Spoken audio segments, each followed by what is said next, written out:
Ini bersumber dari artikel Nella Savelia tahun 2012. Anggotanya ada teman saya, Mario Jeremy, dan teman saya satu lagi, Doli Stephen, dan saya sendiri, Pauline Novianti. Oke, yang pertama ada pendahuluan. Dalam manajemen keuangan ada 3 fungsi utama. Yang pertama adalah investment decision, yaitu keputusan tentang aktiva atau aset apa yang akan dikelola. Kedua, financing decision, yaitu keputusan mengenai dari mana sumber dana diperoleh dan bagaimana struktur modal yang digunakan. Ketiga, asset management, yaitu keputusan tentang bagaimana aset yang ada dikelola secara efektif. Dari ketiganya, keputusan investasi dianggap yang paling penting, karena langsung menentukan arah pertumbuhan dan nilai perusahaan. Dalam setiap keputusan investasi, selalu ada 2 hal yang tidak bisa dipisahkan, yaitu risk and return. Untuk mengurangi risiko, investor biasanya melakukan diversifikasi, yaitu menyebar investasi ke beberapa instrumen agar tidak hanya bergantung pada satu aset saja.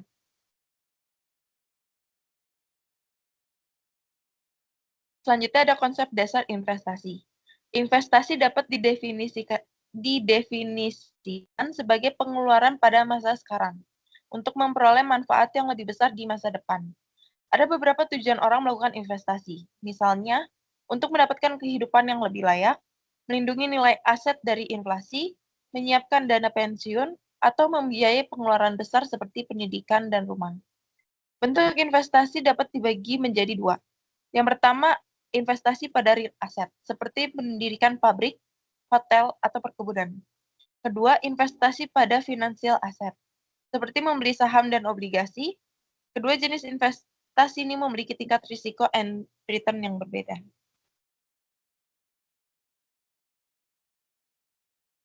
Selanjutnya ada proses investasi. Dalam praktiknya, proses investasi terdiri dari 5 tahapan. Pertama, menentukan kebijakan investasi. Jadi di sini kita bisa mengetahui apa tujuan kita, berapa modal yang disiapkan, dan target hasilnya. Kedua, analisis sekuritas. Di sini kita menilai saham atau obligasi mana yang layak dipilih. Analisis bisa dilakukan dengan pendekatan fundamental maupun teknikal. Ketiga, pembentukan portofolio.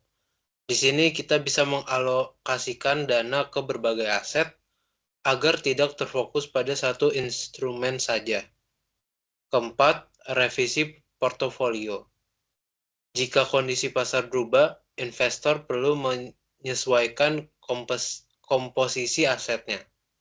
Yang terakhir, evaluasi kinerja. Menilai apakah portofolio yang dibentuk sudah memberikan return sesuai dengan risiko yang bersedia ditanggung.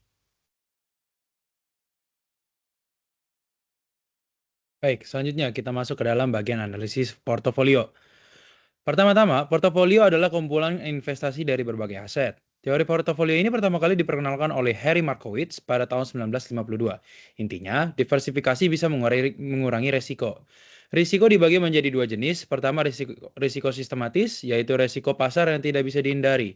Misalnya inflasi, perubahan suku bunga, atau krisis ekonomi.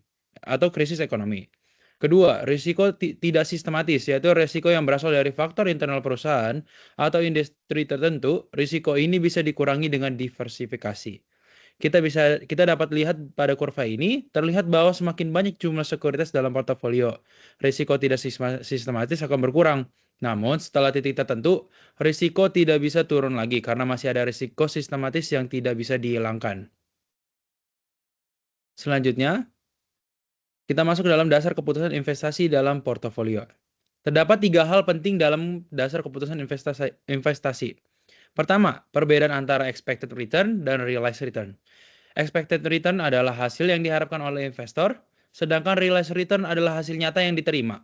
Selisih keduanya itulah yang menjadi resiko. Kedua, sikap investor terhadap risiko bisa berbeda-beda. Ada investor yang risk averse, yaitu cenderung menghindari risiko. Ada risk seeking, yang suka mengambil risiko, dan bahkan ada risk indifferent, yang bersikap netral terhadap risiko. Ketiga, ada hubungan linear antara risiko dan return, yang disebut risk-return trade-off. Dari kurva ini bisa kita lihat bahwa semakin besar risiko suatu aset, maka semakin besar pula return yang diharapkan. Inilah prinsip dasar dalam keputusan investasi. Ini adalah grafiknya. Baik, selanjutnya. Portofolio efisien. Portofolio efisien adalah portofolio yang memberikan kombinasi terbaik antara return dan risiko. Di kurva ini, efisien frontier ini di titik mewakili aset. Di kurva efisien frontier ini, titik-titik yang terlihat ini mewakili aset individual. Jika digabung, kita bisa membentuk portofolio yang berada di sepanjang garis melengkung ke atas yang disebut efisien frontier. Portofolio yang berada di bawah garis ini dianggap tidak efisien karena ada alternatif lain yang lebih baik. Jadi, portofolio efisien memungkinkan kita mendapatkan return tertinggi untuk tingkat risiko tertentu atau risiko terendah untuk tingkat return tertentu. Selanjutnya, yaitu portofolio optimal. Kalau portofolio efisien masih berupa kumpulan pilihan, portofolio optimal adalah portofolio yang benar-benar dipilih investor. Kita bisa lihat dalam grafik, portofolio optimal ditunjukkan oleh titik di mana indifference curve investor menyinggung pada kurva efisien frontier. Indifference curve menunjukkan preferensi investor terhadap kombinasi risiko dan return, karena setiap investor punya preferensinya berbeda-beda. Portofolio optimal juga berbeda untuk setiap orang. Investor konservatif lebih memilih portofolio dengan risiko rendah. Sedangkan investor yang agresif cenderung memilih portofolio dengan return lebih tinggi walau risikonya besar.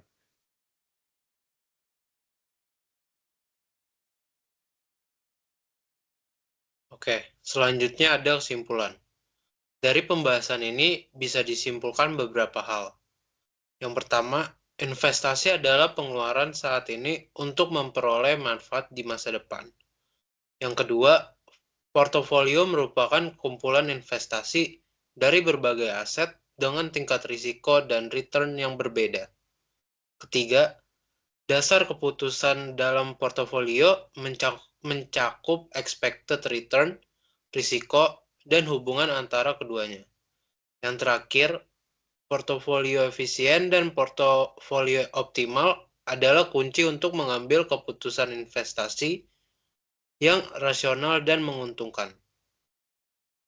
Sekian dari presentasi dari kelompok kami. Terima kasih. Terima kasih.